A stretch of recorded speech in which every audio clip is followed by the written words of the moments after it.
श्री राम जय जय राम। श्री राम जय जय राम।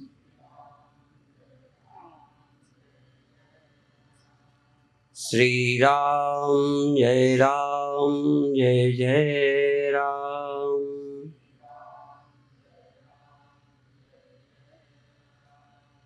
सच्चिदानंद भगवान की, सनातन धर्म की।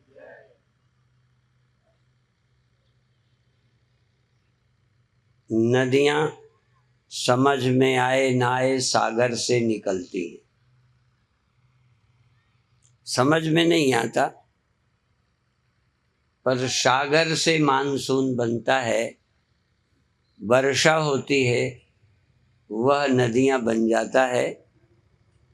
और नदियाँ अपना नाम रूप छोड़कर मिटती नहीं हैं।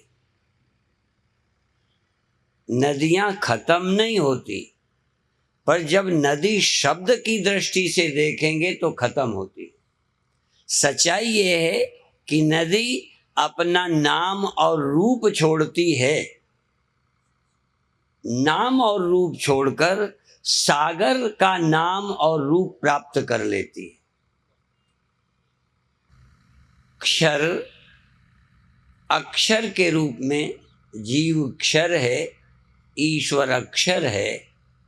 जीव अपने परिवर्तनशील क्षर स्वरूप को छोड़कर अक्षर स्वरूप को, कारण स्वरूप को, ईश्वर स्वरूप को प्राप्त होता है। पर इसमें फर्क है, ध्यान रखो। नदी में और सागर में भिन्नता है। यदि सागर से दूरी न हो, देश न हो, सागर का देश न हो, तो नदी नहीं बन सकती। सागर से भिन्न देश में नदी बनती है, नदी से भिन्न देश में सागर रहता है। इसलिए वहां मिलना पड़ता है। भगवान श्री कृष्ण गीता में कहते हैं, क्षर क्षरा सर्वाणि भूतानि कूटस्थो क्षर उच्यते। ये तीसरी बात बहुत कम लोगों को क्लियर होती है।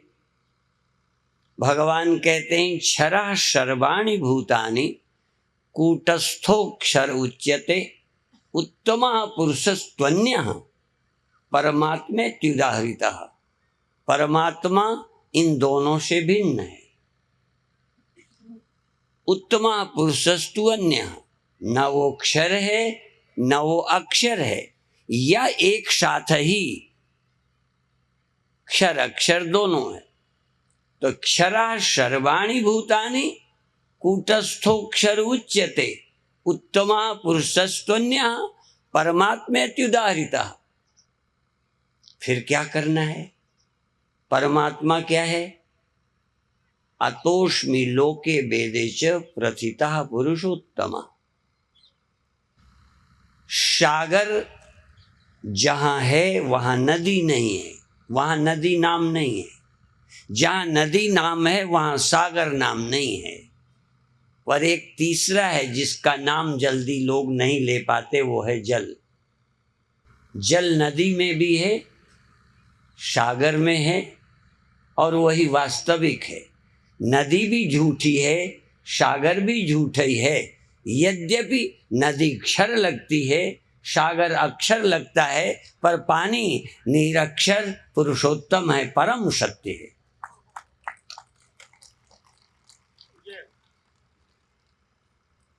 पानी से भिन्न न नदी हो सकती है न सागर।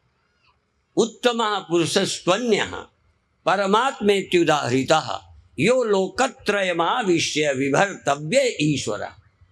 वो सब में रहता है। यो लोकत्रयमाविश्य, वो लोक परलोक सब में रहता है, वही पुरुषोत्तम है।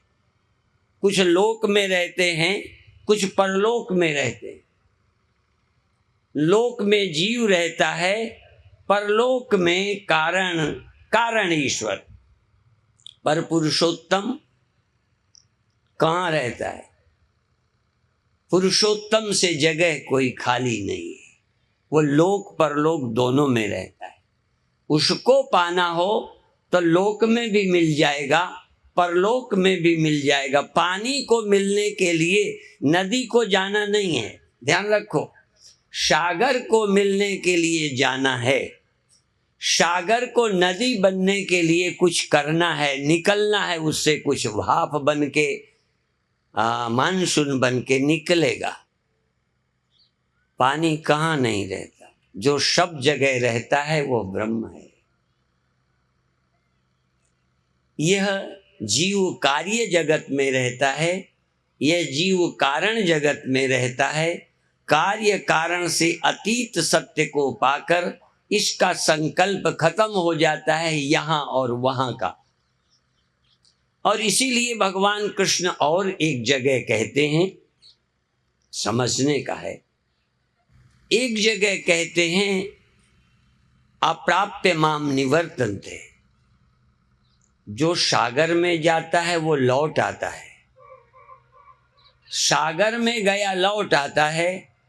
नदी वाला सागर में जाता है, पानी को होने के लिए कहीं नहीं जाना। नदी आवे जाए, सागर से नदी बने, पानी का कोई विरोध नहीं।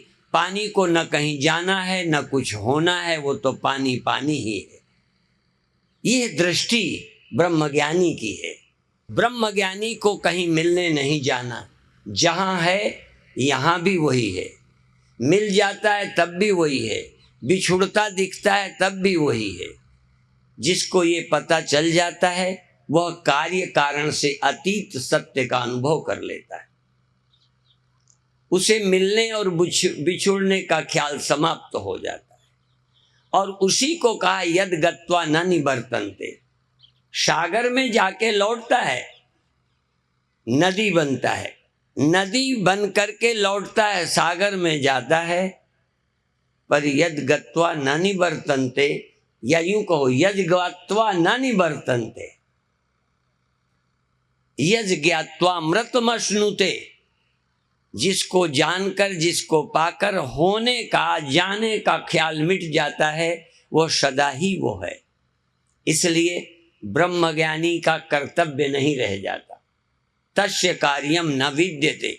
ब्रह्मज्ञानी को मिलने के लिए इच्छा नहीं रहती, बिछुड़ने का कोई भय नहीं रहता, क्योंकि वो स्वरूप है।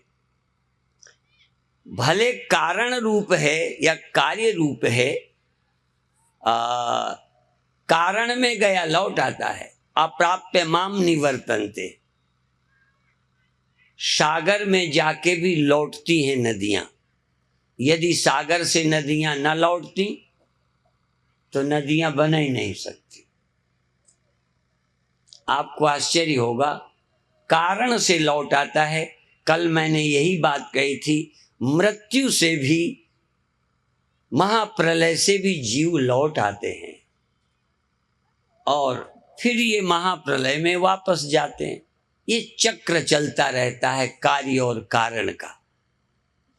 ये तीसरी दृष्टि, तीसरी आंख, क्षर की आंख, अक्षर की आंख, शिव जी के पास तीसरी आंख भी है। तीसरी दृष्टि ब्रह्म दृष्टि, कार्य दृष्टि, कारण दृष्टि, ब्रह्म दृष्टि। ब्रह्म दृष्टि का मतलब कहाँ नहीं है, कब नहीं है, कैसा नहीं है, किस रूप में नहीं है, वो क्या नहीं है, ये चुनाव ही खत्म हो जाता है। इसलिए ये तीसरी दृष्टि गुरुओं से प्राप्त होती है। ध्यान रखो, बिना गुरु के कार्य दृष्टि नेचर से प्राप्त है। कारण में नेचर से पहुंच जाते हो, कार्य में आ जाते हो, कारण में चले जाते हो, तुम्हारा क्या पुरुषार्थ है।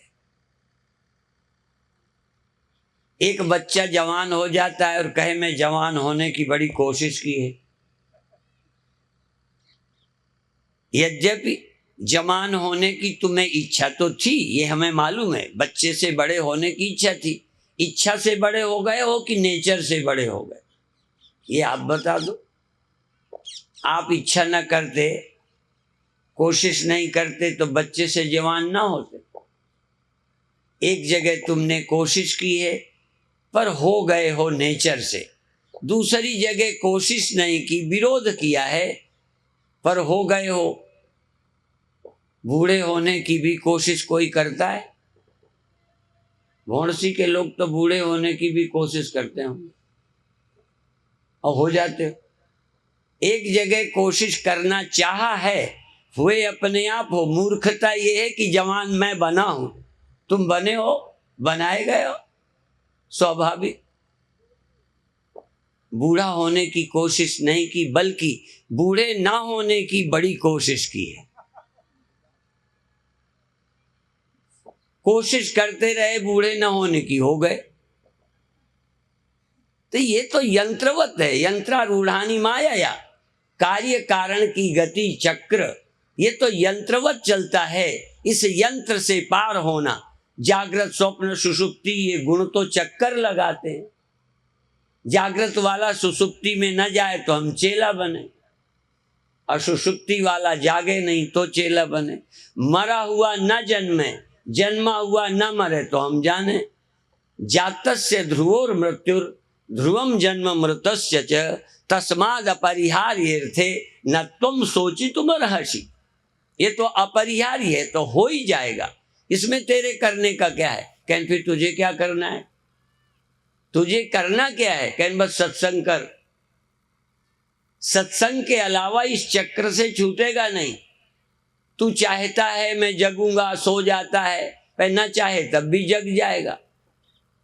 तू चाहता रहे जगूंगा, जगा रहूंगा, पर सो जाएगा। ड्राइवर तो कभी कभी गाड़ी चलाते चलाते सो जाते। ये तो यंत्र है, गुणों का परिवर्तन है, नेचर है। तू कौन है ये खोज। तू जगने वाला सोने वाला है, तू आने वाला जाने वाला है, तू मरने वाला पैदा होने वाला है। तू है कौन, इसको खोज। इसलिए उसका भजन कर। यस्माक्षरमति तो हम अक्षरादपि चोत्तमा अतोष्मि लोके वेदे च प्रथिता पुरुषोत्तमा। तो फिर क्या करना है? उसका भजन कर, उसका स्मरण कर, जो क्षर और अक्षर दोनों से विलक्षण है। क्षर में और अक्षर में जो एक समान रहता है, सृष्टि में और प्रलय में भी जो रहता है, जिसका प्रलय नहीं होता, जो सृष्टि के द्वारा विभक्त नहीं होता। अविभक्तम च भूतेषु विभक्तम इव च स्थितम। मैं नहीं जानता था, पर गणित लोग पढ़ते हैं ना, 1/2, 1/3, 1/4, 1/5, 1/100। चलो कितने कर लो, 1 को बांटा, 1/, सत्य बटा 1 नहीं। समुद्र बटी नदियां, समुद्र बटा नदियां बनी, और ये सब मिल गए तो 1 हो गए। 1 बटता है और बटा फिर 1 होता है। सत्य न 1 होता है, न अनेक होता है, न वो बटता है। अविभक्तम च भूतेषु विभक्तम इव च स्थितम। विभक्त की तरह लगता है, विभक्त नहीं होता।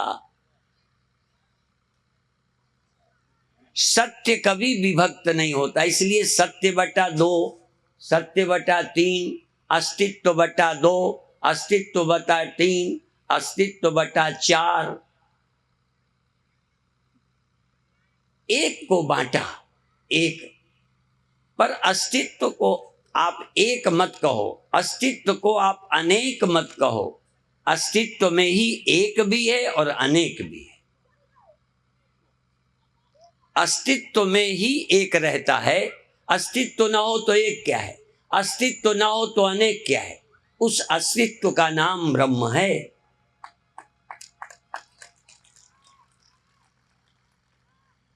इसीलिए हम लोग कहते सत्यम परम धीमहि। मेरी एक छोटी सी पुस्तक है, सत्यम परम धीमहि। ऐसे हाथ उठा है, एक फोटो है, सत्यम परम धीमहि। हम उस सत्य का ध्यान करते हैं, हम सत्य का स्मरण करते हैं।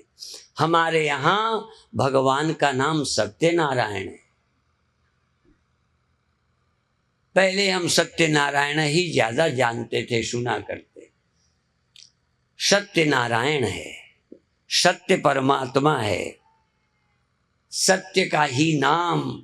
हाँ, सत्य उपास्य है, सत्य स्मरणीय है। सत्य को जानकर जन्म मृत्यु के जाल से व्यक्ति छूट जाता है, देह में रहकर देह भाव से मुक्त होता है।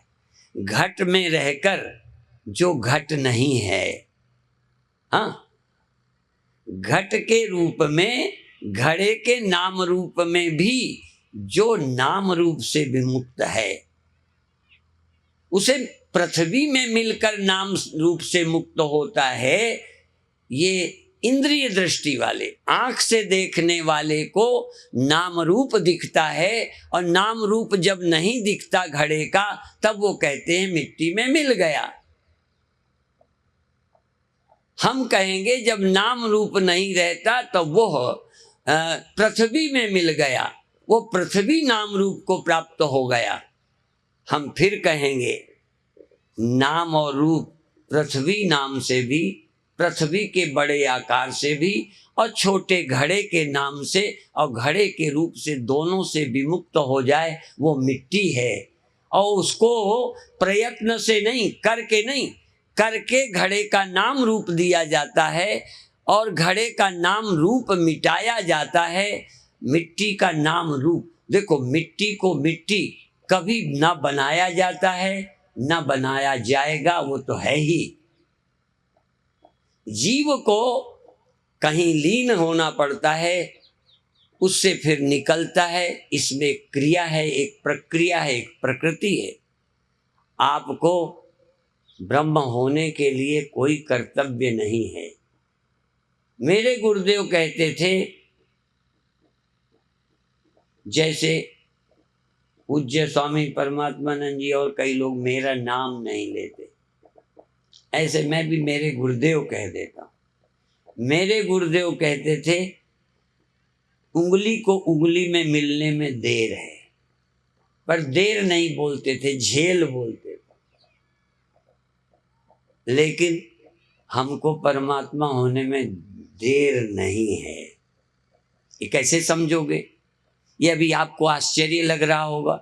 यही आश्चर्य है जो गुरु दरबार में घट सकता है, जो आपको आश्चर्य लगता है। तो घड़े को पृथ्वी में मिलने में टाइम लगेगा, ध्यान रखना, चाहे 1 सेकंड लगे, घड़े को पृथ्वी में मिलने में टाइम लगेगा, पृथ्वी को घड़ा बनाने में टाइम लगेगा, लेकिन घड़े को मिट्टी होने में टाइम नहीं लगेगा। जिस समय घड़ा है उस समय मिट्टी नहीं है। बिना मिट्टी की उपस्थिति का है। नाम रूप कल्पित है, मिट्टी तो वो है। देखो, कल्पित है नाम रूप, मिट्टी कल्पित नहीं है, वो तो सत्य है। छोटा नाम रूप बड़े नाम रूप में मिला दो, नदी के नाम रूप को सागर के नाम रूप में मिला दो, तो नदी को सागर में मिलने में टाइम है कि नदी को पानी होने में भी टाइम है।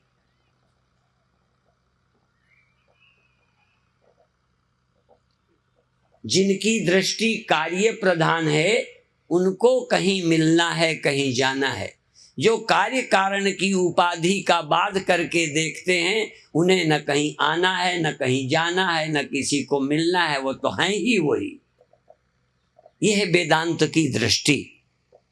यद्यपि मुझे पता है कि सबको वेदांत को सुनने की अभी पात्रता नहीं है, और वेदांत सुनने का अभी उन्हें लाभ भी मालूम नहीं पड़ेगा, पर यदि आप सारे कर्म जाल से छूटना चाहते हो, मिलने बिछुड़ने के ख्याल से, जन्म मरण के ख्याल से, हानि लाभ के ख्याल से मुक्त होना चाहते हो, तो सत्यम परम धीमहि का काम करना ही पड़ेगा। सत्यम परम धीमहि, सत्य की याद करो।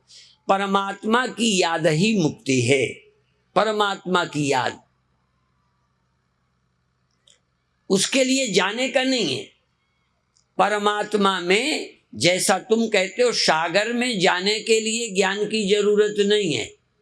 फिर ध्यान दो, नदियां सागर में बिना ज्ञान के चली जाएंगी और सागर से नदियां बिना ज्ञान के निकल पड़ेंगी। ज्ञान की जरूरत है नदी में ही वो मिल जाए जो है, बिना गए, बिना नदी को चले वहीं मिल जाए नदी का लक्ष्य। कहीं गए बिना जिसको ब्रह्म, तो कहाँ मिलेगा? कहन वो समझ से मिलेगा। सागर नदी को चलकर मिलेगा, पानी नदी को वहीं मिल जाएगा, पर कोई गुरु मिल जाए तो।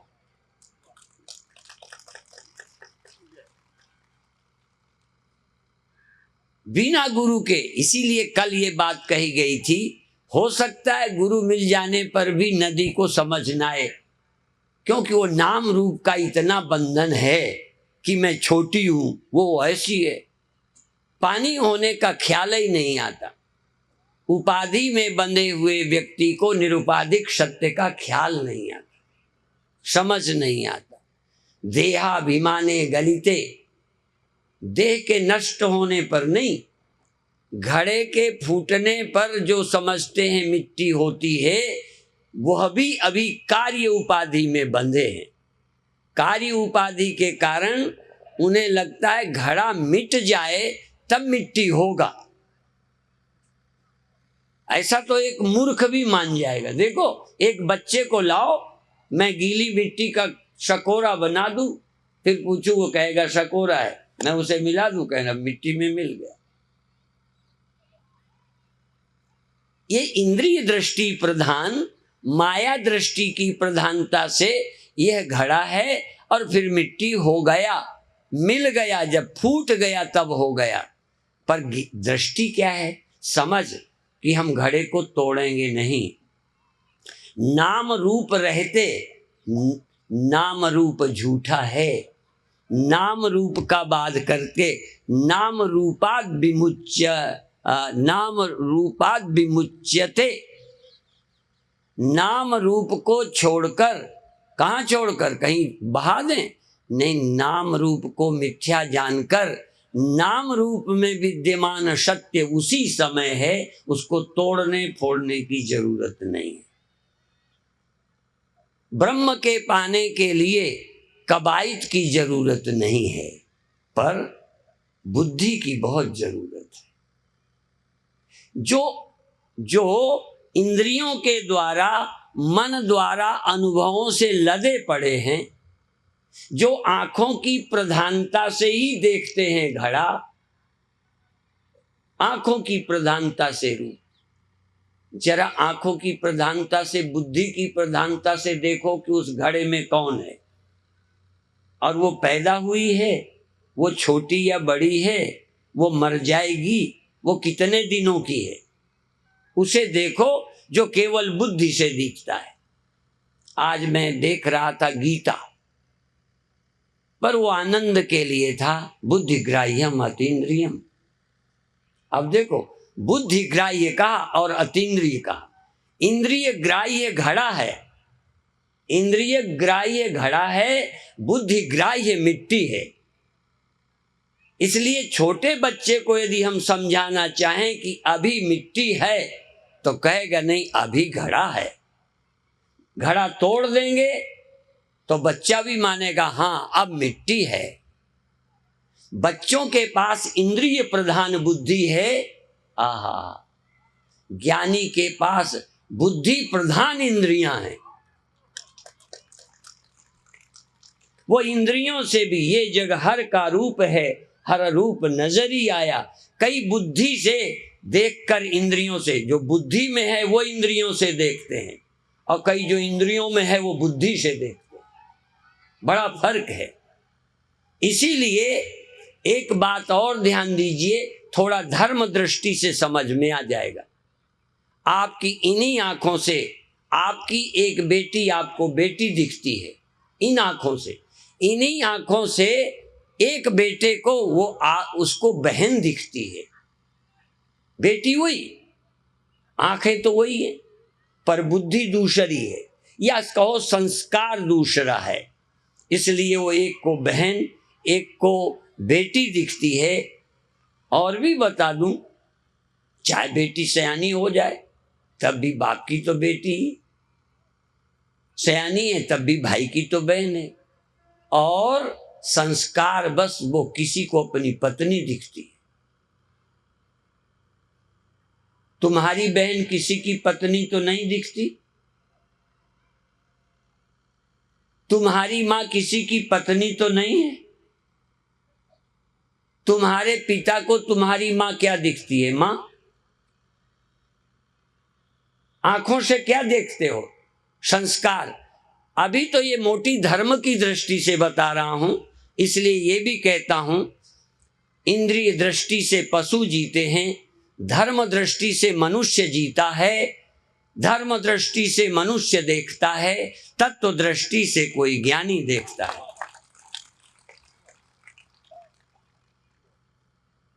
इंद्रियों के प्रधानता से पशु का जीवन चलता है, इसलिए वहां भाई बहन मां के रिश्ते नहीं है, कोई मान्यता नहीं है। इंद्रियों से जो लगता है उसी की मां कुछ दिनों में उसी के बच्चे की पत्नी लगने लगती है, भोग्या हो जाती है। वही मां उसकी भोग्या, लेकिन एक मनुष्य की पूरे जीवन वो मां बनी रहती है। वो क्या आंखों से? नहीं, बुद्धि से। इसी तरह जिस जगत को आज तक तुमने इंद्रियों से देखा है, कुछ दिन इस जगत को धर्म की दृष्टि से देखो, और जो धर्म की दृष्टि से देखने में सक्षम हो जाएगा, कल ज्ञानियों की दृष्टि से इसे ब्रह्म देख सकेगा। जो धर्म दृष्टि से अभी देखने का अभ्यासी नहीं है, वो ब्रह्म दृष्टि भी नहीं कर सकता। इसलिए धर्म ते विरति, योग ते ज्ञाना, ज्ञान मोक्ष प्रद वेद मखाना। धर्म दृष्टि से मंदिर में हम उसे भगवान कहते हैं, शास्त्र दृष्टि। आम लोग उसे पत्थर कहते हैं, बुरा नहीं मानना। यहाँ आप वो भी बैठे होंगे, जब आर्य समाजी पैदा हुए, जब महर्षि दयानंद ने जिस दिन मूर्ति के ऊपर चूहा चढ़ गया शिवरात्रि को, उस दिन कहते हैं उनको बोध हो गया। मैं बताऊं, मेरी अपनी समझ है, मैं बात कर सकता हूं किसी आर्य समाजी से। उस दिन उन्होंने पत्थर भगवान नहीं हो सकता ये तो समझा, पर उस दिन भगवान क्या है ये समझ में आ गया। चूहा चढ़ गया इसलिए ये भगवान नहीं हो सकता। उस दिन से भगवान के खोजने की इच्छा प्रबल हो गई, इसलिए बोधोत्सव नहीं, बोध दिवस का प्रारंभ दिवस तो कह सकता हूं मैं। उस दिन उन्हें समझ में आया। पर मैं दूसरी बात कहता हूं, कई लोग मुझे भिड़ते हैं, मैं कहता हूं कि ये पत्थर है, ये समझाने के लिए महर्षि दयानंद को जन्म लेने की जरूरत नहीं है। ये तो हमारे देश के मूर्ख को भी मालूम है कि पत्थर है, जयपुर से बन के आई। हम मनुष्य हैं, ये समझाने के लिए हम प्रवचन देने आए हैं। झूठ नहीं बोलना, तुम मर जाओगे ये समझाने के लिए हम गुरु बने। हम ये समझाने के लिए हैं कि तुम नहीं मरोगे। मरना तो तुम्हें दिख ही रहा है, पत्थर तो दिख ही रहा है, नहीं दिखता भगवान। जगत तो तुम्हें दिख ही रहा है, नहीं दिखता जगदीश। तो कहीं से देखना शुरू करेंगे। इसलिए बोध दिवस तो किसी भाग्यशाली का होता है, पर थोड़ी थोड़ी दृष्टियां जो पहले बनी थी, पत्थर दृष्टि बन गई, पहले भगवान दृष्टि से गए थे, विश्वास था, समझ नहीं थी, तो एक नासमझी टूटी, पर अभी पूर्ण समझ का जन्म नहीं हुआ। हम लोग कभी कभी ये भी पूछते हैं कि आज समाज का भगवान सब जगह है कि नहीं।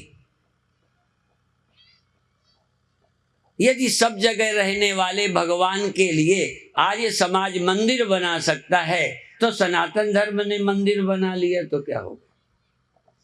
और फिर बताता हूं, यदि आर्य समाज का भगवान सब जगह है और कहीं याद कर सकते हैं तो मंदिर से इतनी चिढ़ क्यों। फिर मैं पूछना चाहता हूं, भगवान का ज्ञान आसान नहीं है, पर यदि भगवान का ज्ञान हो जाए तो भगवान से जगह कोई खाली नहीं है।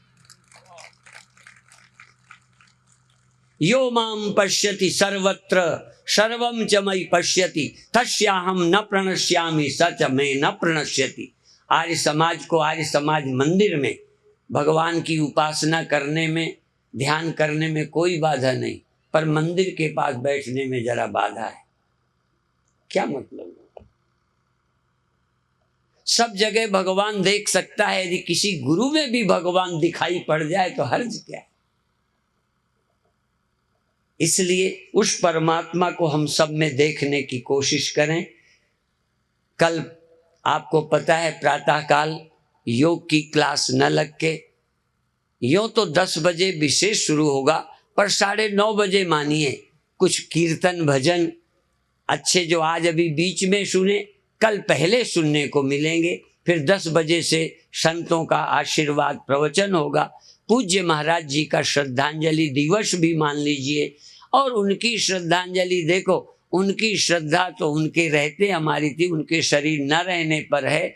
और ऐसे संत त्याग तप मूर्ति, हाँ, जिन्होंने समाज में अपना कुछ बनाने की नहीं सोचा, अपना वो इसी ज्ञान को देते रहे, उनके उपलक्ष्य से हमें भी भ्रांतियों से छूटने का अवसर है। हम भी छोटी छोटी सीमाओं से ऊपर उठें, मेरे तेरे की सीमाओं से उठें। यदि हम राष्ट्रभक्त हैं तो मेरे तेरे की सीमा से ऊपर उठकर राष्ट्र की सेवा करें, परिवार की सेवा करें, और सच बता दूं, अपने को धन्य कर लें। हम कुछ भी करके धन्य नहीं होते। राजा बन के थोड़ा तो नशा रहता है, पूछना मरते समय राजा से जीवन धन्य है, पूछना किसी से तेरा जीवन धन्य। हाँ, उस समय नशे में लगता है, जब शादी हुई थी तब भी उसे जीवन धन्य लगता था, थोड़े दिन बाद पूछना अब क्या है। बिना ज्ञान के जीवन न धन्य किसी का हुआ है न हो सकता है, चाहे कुछ भी इकट्ठा कर लो। जीवन धन्य करने का अवसर अशोक राघव जी ने पूज्य गुरुदेव की याद में रखा है, वो बधाई के पात्र हैं। तुम भी इसे समझने की कोशिश करो। ओम शांति शांति शांति। गुरुदेव जी का